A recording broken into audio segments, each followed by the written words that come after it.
अस्सलामुअलैकुम, मैं हूँ मोहम्मद जुनैद। शाहज़ेब खानज़ादा की गैर मौजूदगी में इस प्रोग्राम की मेज़बानी मैं कर रहा हूँ।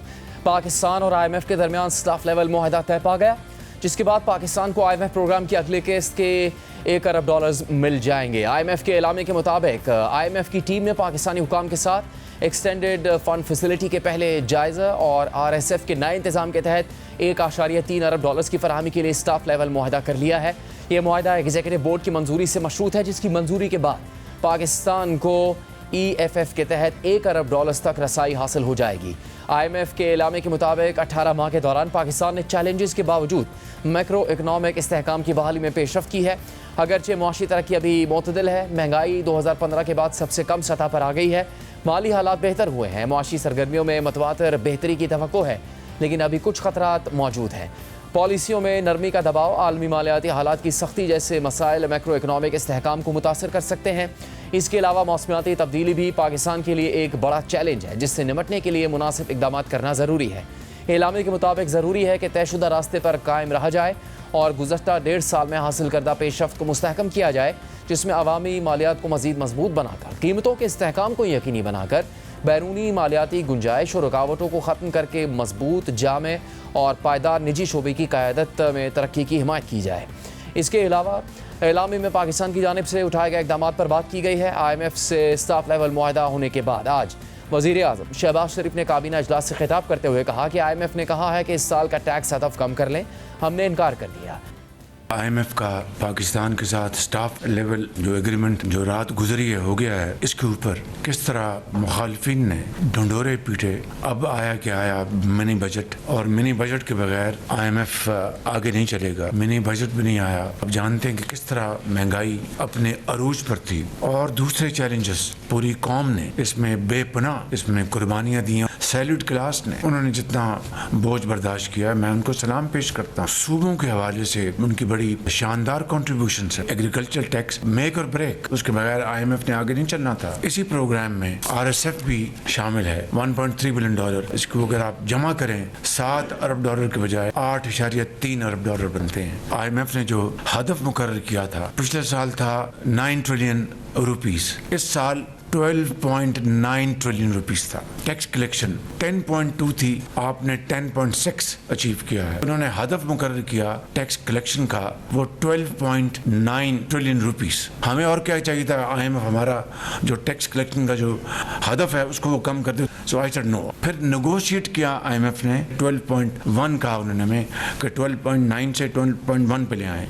हमने नेगोशिएट किया और उसको बढ़ा के दोबारा 12.33 पे लेके आए। पिछले साल के मुकाबले में टैक्स कलेक्शन में 26% इजाफा है। 3 हमने प्लान्स बनाए, एक थ्रू लीगल रिकोर्स, दूसरा इफेक्टिव एनफोर्समेंट और तीसरा नेगोशिएशन विद टैक्स पेयर्स। इस वक्त 34 अरब रुपए कवर किए जा चुके हैं थ्रू अ न्यू मैकेनिज्म। काबीना इजलास के बाद जारी होने वाले एलामे के मुताबिक काबीना ने पेट्रोलियम मसनूआत की कीमतों में कमी का फ़ायदा बिजली सार्फिन को देने की मंजूरी दे दी है। इस पूरी सूरत हाल पर बात करेंगे। हमारे साथ है नुमाइंदा दी न्यूज़ महताब हैदर। महताब साहब, वज़ीर आज़म ने तफसील तो सामने रखी, लेकिन अब भी काफ़ी बड़ा शॉर्टफॉल है, और इसको पूरा करने के लिए हुकूमत क्या करेगी, क्योंकि मार्च का महीना तो ख़त्म होने वाला है पहले ही। जी बिस्मिल्लाहिर्रहमानिर्रहीम। देखिए, बुनियादी तौर पर FBR का जो टारगेट था वो इस माली साल के आगाज़ में 12,970 अरब रुपए था। अभी 8 महीने जब गुजरे हैं तो उसमें 600 अरब रुपए से ज़्यादा का शॉर्टफॉल था। अब 4 मार्च से 14 मार्च तक IMF की टीम जो है वो इस्लामाबाद में थी। उसके बाद वर्चुअल जो है वो मीटिंग्स जारी रहीं, और इस निगोशिएशंस अब जबकि कंक्लूड हो चुका है और पाकिस्तान और IMF के दरमियान स्टाफ लेवल एग्रीमेंट हो चुका है, तो दोनों साइड्स ने इस बात से इत्तफाक किया है कि जो FBR का टारगेट है उसको 12,970 अरब रुपए से कम करके 12,334 अरब रुपए पे इस साल के लिए लॉक कर दिया जाए। आपने देखा कि ये जो पहले 8 माह के दौरान 600 अरब रुपए का शॉर्टफॉल हो चुका है, उसको IMF ने फॉरगो करने का फ़ैसला किया है, और अभी जो पिछले आइंदा जो 4 महीने हैं जिसमें मार्च भी शामिल है, इसके दौरान जो FBR का टारगेट है वो FBR को अचीव करना है। फॉर इंस्टेंस, जो मार्च के दौरान FBR का टारगेट है वो 1220 अरब रुपए है। और आपने अभी देखना है कि अभी चंद दिन बाकी हैं, उसके बाद ईद की छुट्टियां शुरू हो जाएंगी। तो देखना ये है कि क्या FBR इस टारगेट को अचीव करने में कामयाब हो जाएगा या नहीं। अभी तक के जो एस्टीमेट्स हैं वो ये बता रहे हैं कि तकरीबन 100 अरब रुपए के लगभग शायद ये शॉर्टफॉल हो।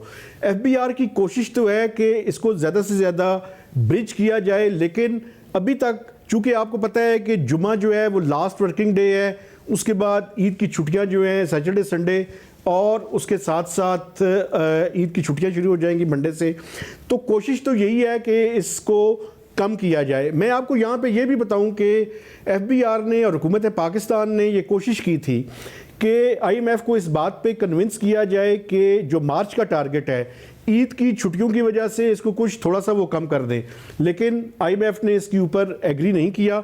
अभी देखना ये है कि ये शॉर्टफॉल कितना होगा। और जहाँ तक प्राइम मिनिस्टर साहब ये फरमा रहे थे कि 12,100 अरब रुपए IMF की असेसमेंट थी और वो इस पे थे कि आप 12,100 अरब रुपए कर लें, लेकिन हमने निगोशिएट करके 12,300 अरब रुपए पे रखा। बुनियादी तौर पे IMF ये कह रहा था कि आप अगर रेवेन्यूज़ को कम करेंगे तो आप एक्सपेंडिचर्स को भी प्रोपोर्शनली उतना ही आपको कम करना पड़ेगा। तो इसलिए हुकूमत ने एक्सपेंडिचर्स पे, आपको पता है कि डेवलपमेंट बजट के अलावा बाकी जो एक्सपेंडिचर्स हैं वो बड़े टाइट हैं और उन पे उसको कम करना जो है वो खासा मुश्किल है। तो इसलिए 12,300 रुपए पे दोनों साइड्स ने एग्री किया और उसके नतीजे में एक स्टाफ लेवल एग्रीमेंट हो गया। और ये बड़ा खुशाइंद है, चूँकि कुछ लोग ये ख्याल ज़ाहिर कर रहे थे कि अगर फर्स्ट वीक या सेकंड वीक ऑफ अप्रैल तक ना हुआ तो कहीं IMF इसको अगले बजट की अप्रूवल के साथ जो है वो लिंक ना कर दे, लेकिन ऐसा नहीं हुआ। और अभी ये तवक्को है कि ये बोर्ड के पास 6 वीक्स के अंदर अंदर यानी मई के स्टार्ट में ये जो सारा एग्रीमेंट है ये जाएगा और IMF का बोर्ड जो है वो $1 बिलियन की किस्त और $1.3 बिलियन जो RSF का है उसकी अप्रूवल भी दे देगा। मेहताब साहब, अब अगला मसला, जब खबर आती है पेट्रोलियम मसनूआत की कीमतें कम हो जाएंगी, फिर खबर आती है कि उसके ज़रिए से जो रिलीफ हासिल हो रहा है उसको भेजा जाएगा बिजली की कीमतों को कम करने के लिए। तो ना बिजली की कीमतें कम हो पा रही हैं, ना पेट्रोलियम मसनूआत की कीमतें कम हो पा रही। देखें, हुकूमत का ये प्लान था, इसको क्रॉस सब्सिडी कहते हैं कि पेट्रोलियम लेवी हुकूमत ने वो जो पेट्रोलियम मसनूआत की इंटरनेशनल मार्केट में कीमतें कम हुई थी वो पास ऑन करने के बजाय हुकूमत, आपको पता है कि GST तो पेट्रोलियम प्रोडक्ट्स के ऊपर नहीं है, तो पेट्रोलियम लेवी जो है वो 10 रुपये बढ़ा दिया और वो पेट्रोलियम मसनूआत में जो कमी थी वो लोगों तक पास ऑन नहीं की। और उसको प्लान इस तरह से किया गया कि वो क्रॉस सब्सिडी जो है वो कुशन हासिल करके जो बिजली की कीमतें हैं उनमें कमी की जाएगी। मैं आपको ये बता सकता हूँ कि IMF के साथ इसके ऊपर भी बातचीत जारी है, हालांकि स्टाफ लेवल एग्रीमेंट हो चुका है और इसमें जो IPPs के रिवाइज्ड एग्रीमेंट्स, उसके अलावा क्वार्टरली टैरिफ एडजस्टमेंट के अंदर जो फ्यूल के हवाले से हुकूमत की बचत है और तीसरा ये जो क्रॉस सब्सिडी है, इन 3 चीज़ों को मिलाकर हुकूमत कोशिश कर रही है कि कुशन क्रिएट करे और टैरिफ के अंदर जो है वो रिडक्शन का जो उन IMF से अप्रूवल के बाद उसको जो है वो अनाउंस कर दिया जाएगा। और तो कोई ये है कि आइंदा चंद दिन के अंदर प्राइम मिनिस्टर इसके बारे में ऐलान कर देंगे। ठीक है, तो ये बात जो कही जा रही है कि ज़बान के पक्के हैं, बिजली की कीमतों में रिलीफ दिया जाएगा, वो फिर पाकिस्तान में शदीद गर्मियाँ आने से पहले मुमकिन हो सकेगा या उसमें अभी बहुत ज़्यादा ताख़ीर हो सकती है? देखिए, IMF के साथ अभी तक फाइनल उनकी तरफ से इजाज़त नहीं मिली, लेकिन तवक्को ये है कि चूँकि ये स्टाफ लेवल एग्रीमेंट जो है ये एक बड़ा इम्पॉर्टेंट डेवलपमेंट है, चूँकि इसके नतीजे में आपका अब अगर कोई चीज़ इसके अंदर कोई मेजर स्लिपेजेस नहीं होती तो तवक्को ये है कि विदिन 6 वीक्स जो है वो IMF के बोर्ड के पास चला जाएगा। तो अक्टूबर तक ये इकोनॉमिक स्टेबिलिटी की जो बात है उसको काफ़ी ज़्यादा वज़न है। लेकिन अभी तक चूँकि IMF की तरफ से फाइनल इनको जो है वो उस पर ऊपर जो है वो फाइनल बात नहीं है, लेकिन तो ये की जा रही है कि आइंदा चंद दिनों के अंदर ये क्रॉस सब्सिडी भी और बाकी चीज़ें भी उसकी इजाज़त मिल जाएगी। लेकिन इसमें इंपॉर्टेंट बात है कि ये जो सर्कुलर डेट है उसके लिए हुकूमत ने 1253 अरब रुपए बैंकों से जो है वो जनरेट करना है। तो उस सिलसिले में भी IMF के फाइनल जो नोड है वो लेना बाकी है। वो जैसे ही मंजूरी होगी ये सारी चीज़ों को जो है वो ऐलान कर दिया जाएगा। गर्मियों तक मैं नहीं समझता कि इसका इंतज़ार किया जाएगा, ये विद इन वीक्स जो है ये इसका ऐलान हो जाना चाहिए। बहुत शुक्रिया आपका मेहताब हैदर। प्रोग्राम में आगे बढ़ेंगे, मुल्की सियासत की बात करेंगे जिसमें अहम तरीन कौमी सलामती के फैसलों में मशावरत के लिए तहरीक इंसाफ को शामिल करने की कोशिशें की गई, लेकिन अब तक वो कोशिशें कामयाब नहीं हुई। इस दौरान तहरीक इंसाफ के अपने अंदर भी नए इख्तलाफात सामने आ रहे हैं। तहरीक इंसाफ की इस वक्त अवलीन तरजीह अपने बानी इमरान खान को जेल से बाहर लाना है। इसके लिए जहां तहरीक इंसाफ एक बार फिर एहतजाज का रास्ता अपनाने जा रही है, वहीं दूसरी तरफ इमरान खान की रिहाई के लिए बैरून मुल्क मुहिम भी चलाई जा रही है। तहरीक इंसाफ बार बार ये इंदिया दे चुकी है कि वो ईद के बाद इमरान खान की रिहाई के लिए दीगर अपोजिशन जमातों के साथ मिलकर एक तहरीक चलाना चाहती है, लेकिन अब तक ऐसी किसी तहरीक पर अपोजिशन जमातें मुत्तफिक नहीं हो सकी हैं, जिसके बाद अब पार्लियामेंट की पब्लिक अकाउंट्स कमेटी के चेयरमैन और PTI खैबर पख्तूनख्वा के सरबराह जुनैद अकबर ने ऐलान किया है कि हम ईद के बाद इस्लामाबाद की तरफ मार्च करेंगे, लेकिन ये भी मुमकिन है कि हम ईद उल फितर के 3 दिन अडयाला जेल के बाहर एहतजाज करें। क़यादत जो है वो चाहती है कि हम आगे बढ़े और इसके बाद जो एहतजाज हो हम इकट्ठे करें, क्योंकि जितने बॉर्डर है उस पर भी है, इस्लामाबाद आने का भी है, अडयाला के सामने भी है, और अभी ये भी है कि हो सकता है कि हम ईद का दिन जो है या ईद के दिन जो 2-3 दिन है वो अडयाला के सामने हम गुजारे सारे इनके सेमिनार्स को मेरी तरफ से तो हिदायत भी थी। मुज़ाकरात के लिए तो हुकूमत ने आगे बढ़ना होगा। अगर हुकूमत हाथ बढ़ाए तो इंशाअल्लाह ताला हम मंच नहीं करेंगे। हुकूमत ने साबित करना होगा कि वो वाकई जो है मुज़ाकरात के लिए संजीदा। दूसरी तरफ साबिक सदर डॉक्टर आरिफ अलवी ने अमेरिका के दौरे के दौरान PTI की फ्री इमरान मुहिम की क़यादत की है। रोजनामा दी न्यूज़ में अंसार अब्बासी की खबर के मुताबिक साबिक सदर मुमलिकत डॉक्टर आरिफ अलवी अपने दौरे अमेरिका के दौरान अमेरिका में मुकीम तहरीक इंसाफ के रहनुमाओं के साथ पार्टी की फ्री इमरान मुहिम को अमेरिका में फ़ाल तौर पर आगे बढ़ाते रहे हैं। इस मुहिम में शामिल पार्टी के चंद रहनुमा और पार्टी ओहदेदार ऐसी सरगर्मियों में मुलविस रहे जिन्हें हुकूमत और रियासती इदारे रियासत मुखालिफ या फौज मुखालिफ सरगर्मियाँ करार देते हैं। PTI का मौक़िफ़ है कि बैरून मुल्क इनकी सरगर्मियों का मकसद कानून की बालादस्ती यकीनी बनाना है और पार्टी और क़यादत के खिलाफ होने वाले मुबैना इंतकामी इक़दाम के खिलाफ आवाज़ बुलंद करना है। ताहम हुकाम का कहना है कि इन सरगर्मियों में कौमी इदारों खुसूसन फ़ौज और इसकी आला क़यादत को निशाना बनाया गया और बाज़ इक़दाम से रियासती मफादात को भी नुकसान पहुँचा। बैन मुल्क तहरीक इंसाफ ज़्यादातर अमरीका में सरगर्म रही, लेकिन ना तो साबिक बाइडन इंतज़ामिया ने और ना ही मौजूदा सदर ट्रंप ने PTI की तवक्कुआत के मुताबिक पाकिस्तान पर कोई दबाव डाला। डॉक्टर आरिफ अलवी के बारे में कहा जा रहा है कि अपने हालिया अमरीकी दौरे में उन्होंने अरकान कांग्रेस समेत कई अहम शख्सियात से मुलाकातें की, जिनमें उन्होंने इमरान खान की रिहाई का मुकदमा पेश किया। इसके अलावा वो फॉक्स न्यूज़ पर भी नमूदार हुए, जहाँ उन्होंने इल्ज़ाम लगाया कि पाकिस्तान में USAID के फ़ंड्स का इस्तेमाल इंतखाबी अमल पर असरअंदाज होने के लिए किया गया। उन्होंने कहा कि मैं अमेरिका में इमरान खान को आज़ादी दिलवाने के मिशन पर हूँ। उन्होंने इंसानी हकूक़ की खिलाफ वर्जियों की भी बात की और दावा किया कि 26 नवंबर को दर्जनों अफराद जान से हाथ धो बैठे। डॉक्टर अलवी की ये मुलाकातें और मीडिया में शिरकत PTI अमेरिका चैप्टर के ताउन से मुमकिन हुई, जिनमें शहबाज गिल, कासिम सूरी और दीगर शामिल थे। इन अफराद पर हुकूमत की जानिब से रियासती इदारों खुसूसन फ़ौज के खिलाफ मुहिम चलाने और सोशल मीडिया पर गुमराहकुन बयानियाँ फैलाने के इल्ज़ामात आयद किए गए हैं। हुकाम की तहकीकात के मुताबिक शहबाज गिल और कासिम सूरी उन PTI रहनुमाओं में शामिल हैं जिन्होंने बैरून मुल्क फ़ौज के खिलाफ मनफी मुहिमों में हिस्सा लिया। उनकी कोशिशों में अमरीकी कांग्रेस में पाकिस्तान में इंसानी हकूक़ की सूरत हाल पर करारदाद पेश करवाने का मकसद भी शामिल था। बाज़ हल्कों का ये भी कहना है कि जनरल आसिम मुनीर के खिलाफ बार बार मनफी बातें की गई और अमरीकी कांग्रेस में एक मुजवज़ा कानून साजी की भी लॉबिंग की गई, जिसका मकसद पाकिस्तानी फ़ौजी क़यादत पर अमरीकी वीज़ा की पाबंदी लगवाना था। अमरीका में मुकीम PTI के एक रहनुमा का साबिक अमरीकी सिफारतकार ज़ल्मे खलीलजाद से करीबी राबता भी ज़ेर बहस आया, जो अक्सर पाकिस्तानी फ़ौज पर तनकीद करते रहे हैं। PTI के बैरून मुल्क तंजीमी सेक्रेटरी सज्जाद बरकी, लंदन में मुकीम बैन अल-अक़वामी मीडिया कोऑर्डिनेटर जुल्फ़ी बुखारी और अमरीका और बरतानिया में मुतहरिक दीगर रहनुमा जैसे आतिफ खान और मलिक इमरान खलील भी हुकाम की नज़र में हैं। सज्जाद बरकी और आतिफ खान PTI अमरीका चैप्टर से, जबकि मलिक इमरान खलील, नज़र अब्बास, मुआज़ मलिक और नासिर मीर PTI बरतानिया चैप्टर से ताल्लुक़ रखते हैं। PTI के अमरीका और बरतानिया चैप्टर ने अप्रैल 2022 से अब तक 20 से ज़्यादा एहतजाजी मुजाहरे किए हैं, जिनका मरकज़ी मौजू इंतखाबी अमल में मुबैना धांधली, हुकूमत की तब्दीली में फ़ौज के मुबैना किरदार, PTI रहनुमाओं के खिलाफ मुकदमात, इंसानी हकूक़ की खिलाफ वर्जियाँ, USAID के फ़ंड्स का मुबैना गलत इस्तेमाल, IMF कर्ज़ों की मुखालफत और आला अस्करी क़यादत के खिलाफ अवामी बयानिया रहा है। इसके बाद आज BBC उर्दू पर खबर शाया हुई, जिसमें लिखा है कि अमरीकी कांग्रेस में पाकिस्तान के साबिक वज़ीर आज़म इमरान खान की रिहाई और मुल्क में जमहूरियत की बहाली से मुतालिक एक बिल पेश किया गया और पाकिस्तान की सियासी और अस्करी क़यादत की अमरीका आमद पर पाबंदी को भी इस बिल का एक अहम हिस्सा बनाया गया है। अमरीकी ऐवान नुमाइंदगान में 24 मार्च को रिपब्लिकन रुकन जो विल्सन और डेमोक्रेट रुकन कांग्रेस जेम्स पनेटा ने पाकिस्तान डेमोक्रेसी एक्ट के उन्वान से ये बिल पेश किया। इस बिल में दर्ज है कि ऐसी मखसूस बैरूनी शख्सियात पर पाबंदी आयद की जाए जो पाकिस्तान में सियासी हरीफों को कैद करने और उनके खिलाफ कार्रवाइयों में मुलविस हैं। तहरीक इंसाफ इमरान खान की रिहाई के लिए कोशिशें तो कर रही है, लेकिन इसकी अपनी सफ़ों में एक के बाद एक दरार जाहिर हो रही है।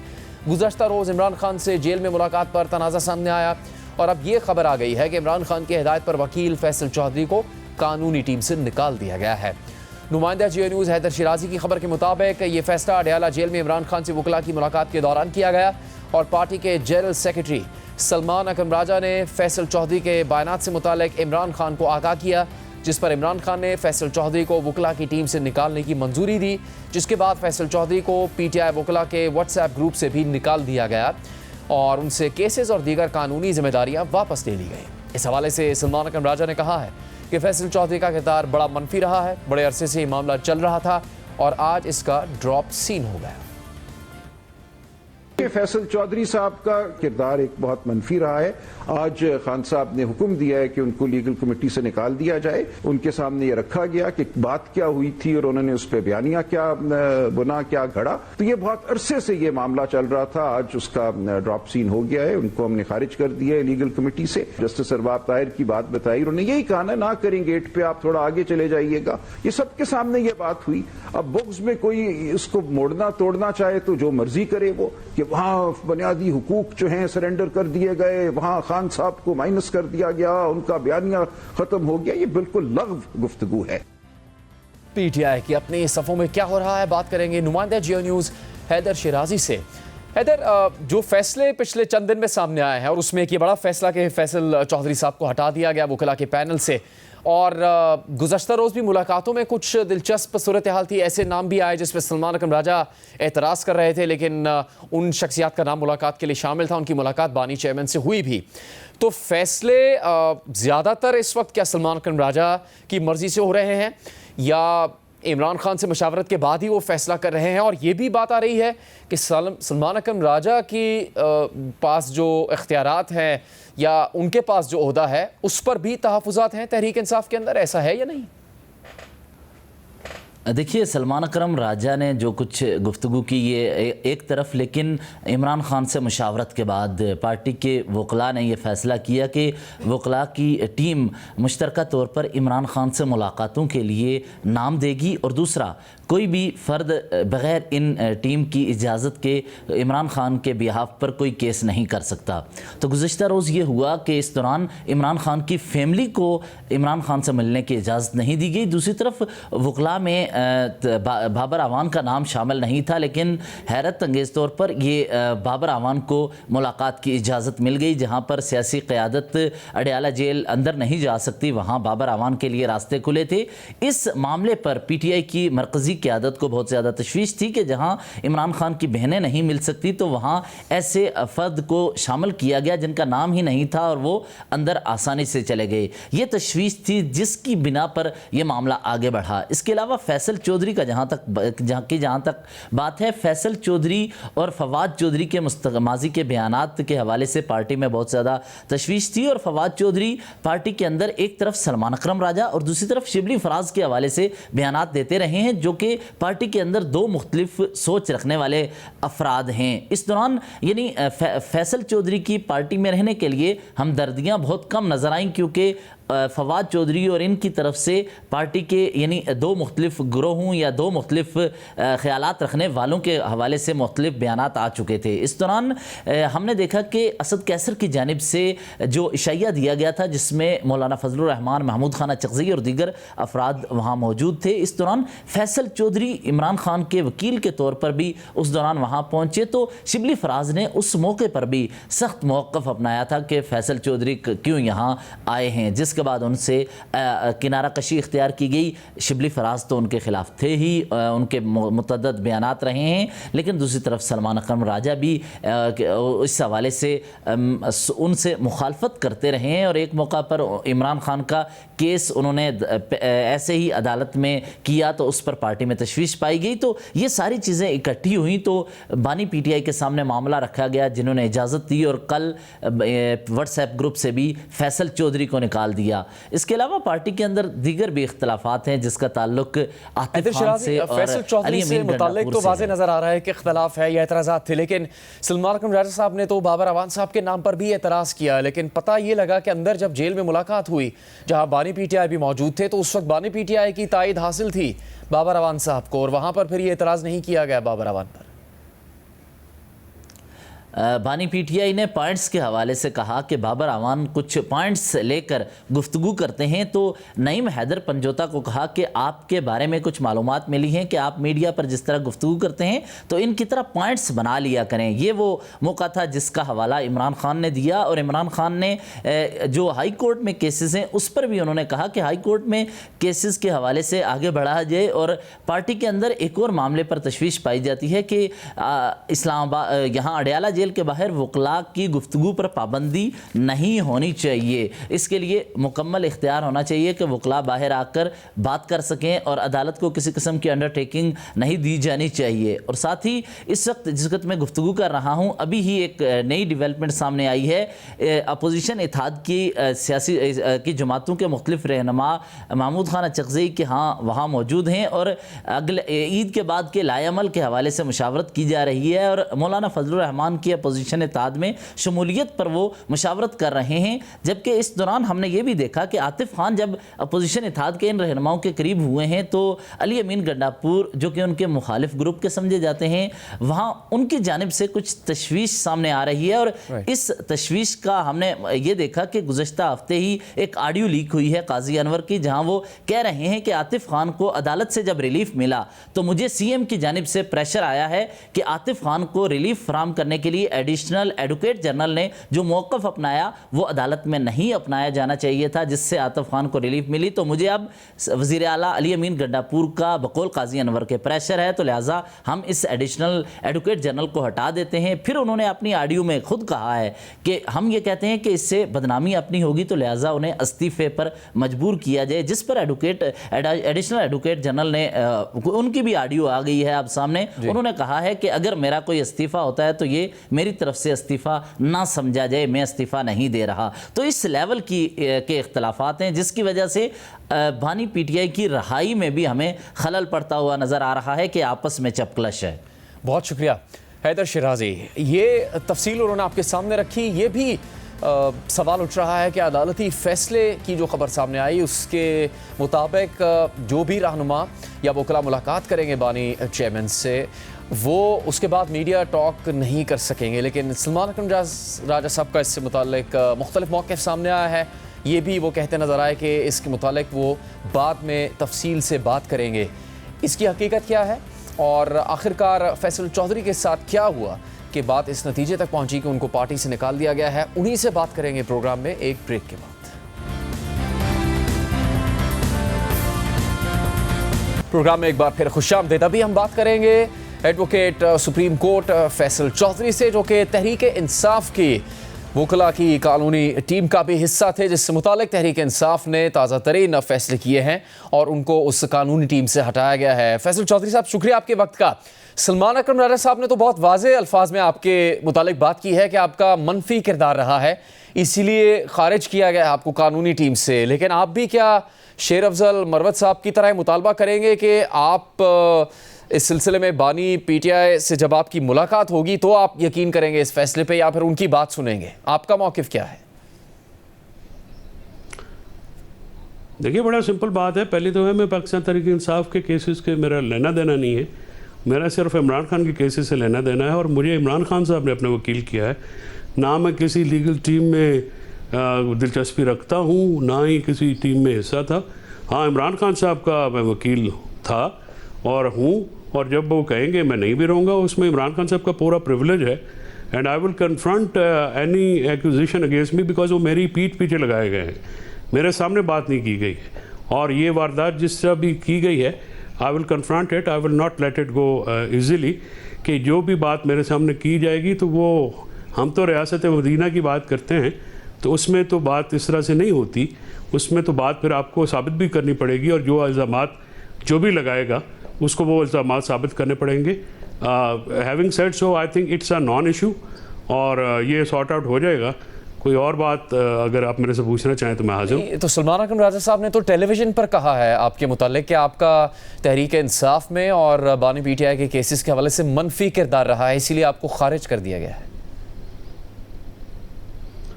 चलें, वो जब बात करेगा तो मैं बात करूंगा ना, इमरान खान से बात करेंगे ना। आप बानी चेयरमैन से मुलाकात करेंगे या आप कानूनी कार्रवाई करेंगे? सलमान अकरम राजा साहब के जमात का मैं वकील तो हूँ नहीं सर, खिलाफ क्या, इतना इंपॉर्टेंट आदमी थोड़ी है, छोड़े पर। फैसल चौधरी साहब, सलमान अकरम राजा साहब का ज़ाती फैसला तो ये है नहीं, उन्होंने बानी चेयरमैन से मुलाकात के बाद ही इस फैसले से मुताल्लिक़ आगाह किया। जुनैद साहब, I am not going to discuss this matter any long. If you want to discuss something else sir, I am available. अगर आपने सिर्फ ये पूछना है, मैं मौक़िफ़ दे चुका हूँ। Thank you. ठीक है, तो आपके होते हुए जिस वक्त आप इमरान खान साहब की कानूनी मावनत कर रहे थे, उस दौरान कोई इख्तलाफात थे दीगर वकला से जिसका आपको सामना करना पड़ा जिस वक्त आप केसेस की पैरवी कर रहे थे?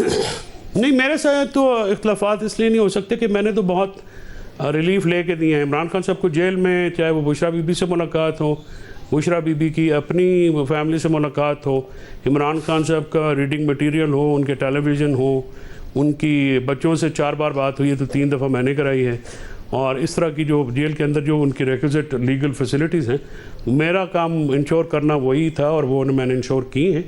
बाकी अगर पीटीआई को कोई प्रॉब्लम है तो वो पीटीआई तो उनकी अपनी लीगल टीम है और वो देखें और वो करें अपना मामला किस तरह से करते हैं, बिकॉज मेरे लिए पीटीआई इमरान खान है और बिहाइंड द बार्स हैं। Rest of the PTI is frankly speaking वो सारे बराबर हैं, और इमरान खान साहब जब तक बाहर नहीं आते सियासत भी नहीं होगी। ज़्यादा इंपॉर्टेंट जो इशू ये है कि उनका नैरेटिव बाहर आना चाहिए।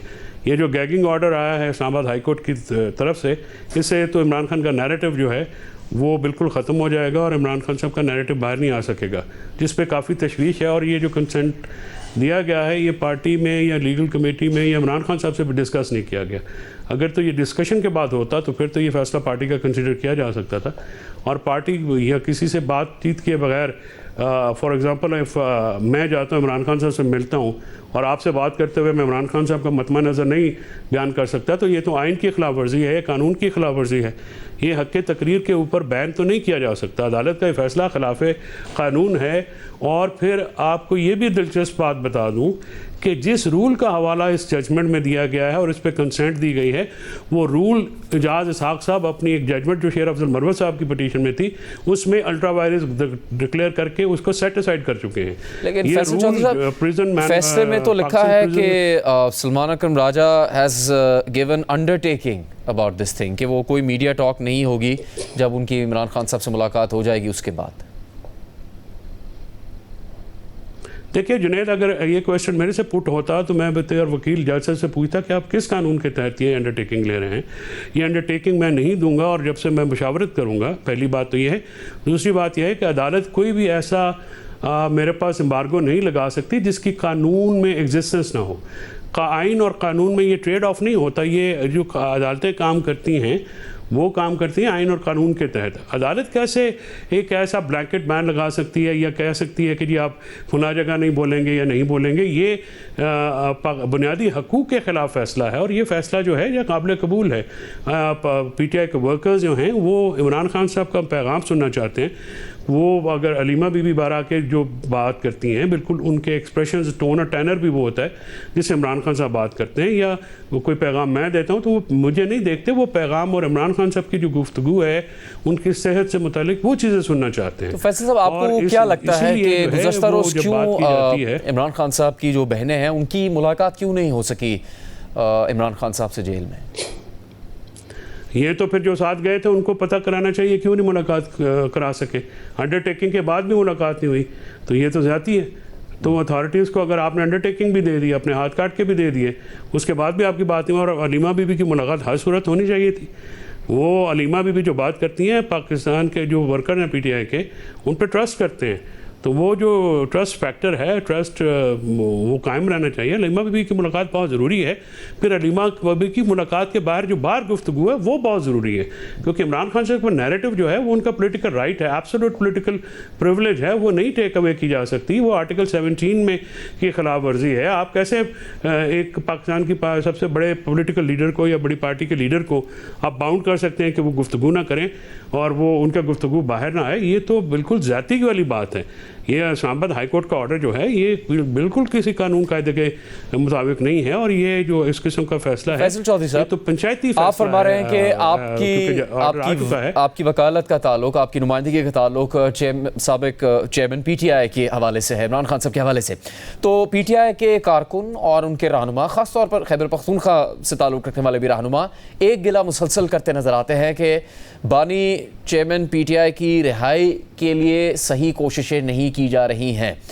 तो अब वो कानूनी टीम के ऊपर इशारा करते हैं, तो कल से पहले तक तो आप भी कानूनी टीम का हिस्सा थे, अब आप तनकीद कर रहे हैं दूसरी कानूनी टीम के मेंबरान पर, लेकिन जिस वक्त तक आप कानूनी टीम के मेंबर थे, जो कि इमरान खान साहब की कानूनी टीम है, उनके होते हुए, आपके होते हुए भी बानी चेयरमैन PTI रिहा तो नहीं हुए, तो उसका जिम्मेदार फिर कौन है? अगर आप नहीं हैं, कोई और भी नहीं है? ये तनकीद बेजा है, ये तनकीद बेजा है। ये PTI के अंदर से ही होती है। ये कर सकते हैं, वो कानून में केसेस लड़ सकते हैं।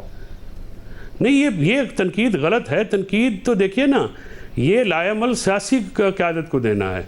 ये अपोजिशन जो है ऐवान के अंदर उन्होंने करनी है और ऐवान के बाहर सियासत उन्होंने करनी है। अगर अपोजिशन का अलायंस बनाना है तो सियासी क़यादत बनाने, वकला क्या करें? सलमान सफदर या ने 150-200 मुकदमों में से तो जान छुड़ाई है, ये सरकार तो 150-200 मुकदमा रोज़ बना देगी। ये तरीक़ेकार जो अगर वकला जो हैं वो, हम तो खैर रज़ाकार हैं इमरान खान साहब के, वो उनकी ज़ात की हद तक, बाकी ये जो मामला जो तनकीद की जाती है, ये तनकीद बेजा है। ये किसी भी वकील के ऊपर तनकीद हो, मेरे अलावा या मेरी जो लीगल कमेटी का कोई भी मेंबर हो, उस पर यह तनकीद बनती नहीं है। तो फिर इसका मतलब है कि सियासी टीम सही काम नहीं कर रही, तहरीक इंसाफ? तो फिर सियासी टीम में तजर्बे की कमी है ना। सियासी टीम लायामल देने में तो अभी तक नाकाम है। मुझे बताइए क्या प्लान है हमारा? इमरान खान साहब को बाहर कैसे लाया जाएगा? आप ये कहेंगे कि जी हम ईद के बाद सड़कें गर्म करेंगे, तो सड़कें कैसे गर्म होगी? आप खुद तो आते नहीं हैं, और जो वर्कर्स हैं वो तो अभी आलिया हमजा और जुनैद अकबर खान ने आके पार्टियों को मुतहर्रिक किया है। ज़ाहिर अली इनके पास उतना वक्त ही नहीं होता, वो CM हैं, वो आए हैं। 2-4 बंदे हमारे जो 26 नवंबर को वो आए और 4 अक्टूबर को आए। 17 लाशें हमने शहादतें फेस की। हमारे वर्कर्स ने इस पार्टी को जिंदा रखा। खास रहनुमा है तहरीक इंसाफ के जो कि सियासी टीम की नाकामी का सबब बन रहे हैं? नहीं, खास रहनुमा नहीं है। देखिए बात ये किसी एक आदमी की, ये मैं समझता हूँ पॉलिटिकल इनएक्सपीरियंस है जिसकी वजह से ये मामला हो रहा है। जैसे अपोजिशन का अलायंस 100 साल पहले बनना चाहिए था। ये सियासी बात है ना, आपने किसी तरीक़ेकार से बाहर निकलना है। अभी अगर आप जो सियासी गलतियां हो रही हैं, इससे अभी पॉलिटिकल अलायंस जो है वो अपोजिशन का नहीं फॉर्म हो रहा, और मुल्क जो है वो अदम इस्तेहकाम की वजह से बहुत फंस गया है, माशी जमूद है, टेररिज्म बहुत बढ़ गया है। और ये हुकूमत जो है ये तो बिल्कुल नाअहल है। ये हुकूमत ने तो कसम खाई हुई है कि कोई चीज़ ये है नॉर्मलाइज होने की तरफ जाने नहीं देते, और ये इमरान खान को एंगेज ना करके सियासी टीम तो ये भी कहती है कि उनकी तो मुलाकात नहीं होती बानी PTI से। मिलते तो सब वकला है, सब कुछ है तो उनके हाथ में, बानी PTI से मुलाकात वो करते हैं, उनका मौके वो लेते हैं। हर हफ्ते मिलते हैं। नहीं, चेयरमैन और जनरल सेक्रेटरी तो हर हफ्ते मिलते हैं, लेकिन वो ही वकला में शामिल है ना सर। तो आप चेयरमैन और जनरल सेक्रेटरी वकला हो या सियासी फिगर्स तो हैं ना, वो तो हेड तो वही वो हैं ना। आप ये कह रहे हैं कि इस वक्त जो कानूनी टीम है वो सही से काम नहीं कर रही है तहरीक इंसाफ के लिए या बानी PTI के लिए? नहीं, कानूनी टीम क्या करे? क्या वो बंदूक लेके चली जाए? क्या करे सलमान सफदर? आपने खुद ही तो भी कहा कि इस्लामाबाद हाई कोर्ट में जो कुछ हुआ है कल, उसमें गलती सलमान अकरम राजा साहब की है। सर उसमें देखिए ना, अगर वो एक कानूनी बात है, वो तो गलत, वो बात मैं उसे ठीक नहीं समझता। बाबर वान साहब ने भी इसको कल कहा कि हमें आज़ादी होनी चाहिए। अली जफ़र साहब का भी ये ख्याल है। ये तो मुख्तलिफ राय हैं। मेरी राय में वो नहीं देनी चाहिए थी वो बात जो वहाँ पे, क्योंकि वो रूल ही नहीं एग्जिस्ट करता। जब रूल एग्जिस्ट नहीं करता तो फिर आप ऐसी बातें क्यों करते? फिर मुशावरत के बगैर तो बिल्कुल भी नहीं देनी चाहिए थी। ये मेरी राय है, और ये इमरान खान साहब के सामने भी मेरी राय है। तो अब आप कभी छुपाता नहीं हूँ। अब आप मुलाकात कैसे पीठ पीछे करेंगे बातें करने वाला नहीं हूँ मैं। बानी पीटीआई से, चूंकि इख्तियार इस वक्त सलमान अकरम राजा साहब के पास है नाम आप देने और देखेंगे मंजूर मैं करने मुलाकात कैसे करूंगा और जब होगी सबको पता भी लगेगा। क्या कहेंगे आप उनसे मुलाकात में? मेरे वो लीडर है, मेरे वो बुजुर्ग हैं, मेरे बड़े हैं, मैं उनसे बात करूंगा और उनसे मैं पूछूंगा कि उनको मेरे खिलाफ क्या कान भरे गए हैं, और जब मैं वजाहत दूंगा तो आई थिंक वो हमेशा मुतमईन रहते हैं और मेरे ज़िम्मे जो उन्होंने काम लगाए थे वो मैं पूरे करता हूँ। बाकी अगर किसी और की कोताही है तो वो मैं अपने ज़िम्मे नहीं लूँगा। Nobody should try to throw me under the bus because I am not the one who will be thrown under the bus, rather I will throw out the bus. Eid से पहले हो जाएगी मुलाकात आपकी बानी पीटीआई से? नहीं, ईद से पहले नहीं होगी, ईद के बाद होगी। बहुत शुक्रिया फैसल चौधरी साहब प्रोग्राम में बात करने के लिए। प्रोग्राम जारी रहेगा एक ब्रेक के बाद।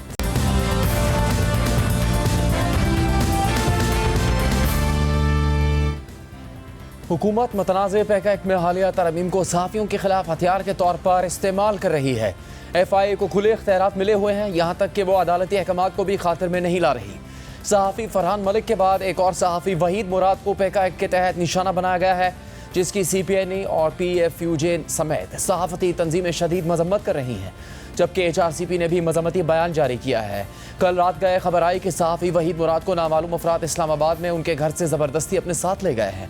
घर वालों को भी कुछ नहीं बताया गया और फिर आज दोपहर ये इंकशाफ हुआ कि FIA ने वहीद मुराद के खिलाफ पैकेट के तहत कल रात 12 बजे मुकदमा दर्ज किया था और कुछ ही देर बाद घर से उन्हें गिरफ्तार कर लिया गया।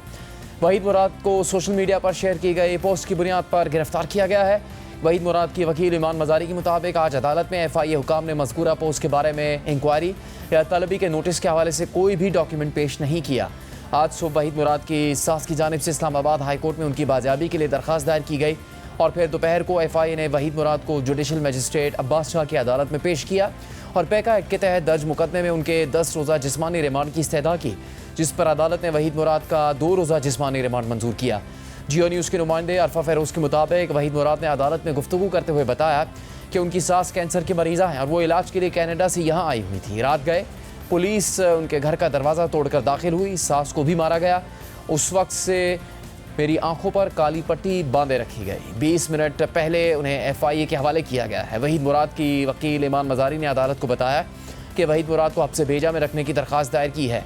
जज अब्बास शाह ने इस्तफसार किया कि वहीद मुराद को कब गिरफ्तार किया गया, तो FIA प्रोसिक्यूटर ने बताया कि कल रात गिरफ्तारी अमल में लाई गई। वहीद मुराद पर पैका एक्ट के तहत मुकदमा दर्ज है। सहाफ़ी वहीद मुराद पर इदारों के खिलाफ नफरत और इश्तियाल फैलाने का इल्ज़ाम लगाया गया है। उनके एक्स और फेसबुक अकाउंट के हवाले से तफ्तीश करनी है और मोबाइल भी रिकवर करना है। वकील ईमान मजारी ने सवाल उठाया कि वहीद मुराद को FIA ने पहले नोटिस जारी क्यों नहीं किया। समाअत के बाद अदालत ने FIA की इस्तदा मंजूर करते हुए सहाफ़ी वहीद मुराद का 2 रोज़ा जिस्मानी रिमांड मंजूर कर लिया। इसके अलावा सहाफ़ी फरहान मलिक पिछले 6 दिन से FIA की तहवील में है। कल फरहान मलिक को पैका एक्ट के तहत दर्ज मुकदमे में अदालत ने जुडिशल रिमांड पर जेल भिजवाया था, मगर FIA ने अदालती अहकामात पर अमल ही नहीं किया और फरहान मलिक को अपनी तहवील में रखा। फिर एक और मुकदमा दर्ज करके गिरफ्तारी डाल दी। फरहान मलिक पर इस नए मुकदमे में गैर मुल्कियों के साथ इंटरनेट फ्रॉड का इल्ज़ाम आयद किया गया है। इसी मुकदमे में आज FIA ने जुडिशल मजिस्ट्रेट मलीर की अदालत से फरहान मलिक का 5 रोज़ा जिस्मानी रिमांड भी हासिल कर लिया। फरहान मलिक को भी आज अदालत में पेश किया गया। जियो न्यूज़ के नुमाइंदे अमीन अनवर के मुताबिक मुकदमे की मतन में लिखा है कि 25 मार्च को गुलशन इकबाल में एक कॉल सेंटर पर छापा मारा गया। छापे के दौरान 2 मुल्जिमान आतिर हुसैन और हसन नजीब को गिरफ्तार किया गया। गिरफ्तार मुल्जिमान गैर मुल्कियों से फ्रॉड में मुलविस हैं। कॉल सेंटर पर एजेंट्स काम कर रहे थे। सॉफ्टवेयर के ज़रिए गैर मुल्कियों से उनका खुफिया डेटा हासिल किया जा रहा था। गिरफ्तार मुल्जिमान ने बताया कि ये काम फरहान मलिक के कहने पर हो रहा है। इस मुकदमे में FIA को फरहान मलिक का 5 रोज़ा जिस्मानी रिमांड मिल गया है। प्रोग्राम में हम आगे बढ़ेंगे और बात करेंगे अखुवत फाउंडेशन की। गुज़श्ता 24 सालों से अखुवत फाउंडेशन मुल्क में बिला सूद कर्ज़े फराहम कर रही है, जबकि तालीम के मैदान में भी सरगर्म है। 2001 में कायम होने वाला ये इदारा लाखों ख़ानदानों को बिला सूद कर्ज़े फराहम कर चुका है, जबकि बिला सूद कर्ज़ों की फराहमी के साथ साथ अखुवत फाउंडेशन तालीम के शोबे में भी नुमाया खिदमात अंजाम दे रही है। अखुवत फाउंडेशन मुल्क भर के 350 से ज़्यादा शहरों में काम कर रही है और मुल्क भर में इसके 800 से ज़्यादा दफातर कायम हैं। अखुवत फाउंडेशन छोटे कारोबार, घरों की तामीर, ज़राअत और लाइफ स्टॉक के लिए बिला सूद कर्ज़े फराहम करती है और कर्ज़ वापसी की शरह 99% है। अब तक 40 लाख से ज़्यादा ख़ानदानों में 233 अरब रुपये तकसीम किए जा चुके हैं। अखुवत का अगला कदम फ़ीस के बगैर तालीम की फराहमी है और इस सिलसिले में अखुवत फाउंडेशन अपने तालीमी इदारों यानी अखवत कॉलेज कसूर और अखवत कॉलेज चकवाल में मुस्तहिक तलबा को मुफ्त तालीम फराहम कर रही है। यहाँ 600 से ज़्यादा तलबा तालबात को तालीम के साथ रिहाइश और दीगर सहूलियात भी फराहम की जाती हैं। इसके अलावा अखवत फाउंडेशन ने एक क्लॉथ बैंक भी कायम किया हुआ है, जहाँ ख्वाजा सराओं को रोज़गार फराहम किया जाता है और हज़ारों गरीब ख़ानदानों को मुफ्त कपड़े फराहम किए जाते हैं। इंसानियत की खिदमत के इस काम में आप अखवत फाउंडेशन की मदद करके गरीब और ज़रूरतमंद तबके की मदद में अपना किरदार अदा कर सकते हैं। प्रोग्राम का यहाँ पर इख्तिताम होता है, इजाज़त दीजिए।